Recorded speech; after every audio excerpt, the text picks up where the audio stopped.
నవరాత్రులైతే ప్రారంభమైపోయాయి. నవరాత్రి మొదటి రోజు అంటే ఈ రోజు అమ్మవారు శైలపుత్రి రూపంలో మనకు దర్శనమిస్తారు. అమ్మవారికి ఆ పేరు ఎలా వచ్చింది అనేది ఈ వీడియోలో తెలుసుకుందాం. విశ్వం ఆరంభంలోనే దక్ష ప్రజాపతికి ఇష్టం లేకుండానే సతీదేవి ఆ మహాదేవుని వివాహం చేసుకుంది. దక్ష యజ్ఞం గురించి అందరికీ తెలిసిందే. ఆ యజ్ఞానికి దక్ష ప్రజాపతి అహంకారంతో శివుడిని సతీదేవిని ఆహ్వానించాడు. కానీ పార్వతీదేవి మాత్రం శివుడు ఎంత చెప్పినా కూడా వినకుండా యజ్ఞానికి వెళ్తుంది. అక్కడికి వెళ్ళాక మహాదేవునికి జరిగిన అవమానాన్ని భరించలేక సతీదేవి అక్కడ అగ్నికి ఆహుతి అవుతుంది. అది తెలుసుకున్న మహాదేవుడు ప్రళయం సృష్టించి సతీదేవిని విడవలేక శరీరాన్ని మోస్తూ తిరుగుతాడు. శివుడి బాధ తగ్గించడానికి విష్ణుమూర్తి సుదర్శన చక్రంతో సతీదేవి శరీరాన్ని 57 ముక్కలుగా విభజిస్తాడు.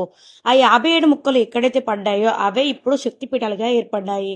కానీ అమ్మకు మరణం ఉండదు కదా, అందుకే మరో జన్మలో పర్వతరాజు కుమార్తెగా జన్మించింది. అందుకే ఆమెను శైలపుత్రి అని అంటారు. అంటే పర్వత కుమార్తె అని అర్థం. ఈ రూపంలో అమ్మవారు కుడి చేతిలో త్రిశూలం, ఎడమ చేతిలో కమలం ధరించి నంది మీద మనకు దర్శనమిస్తారు.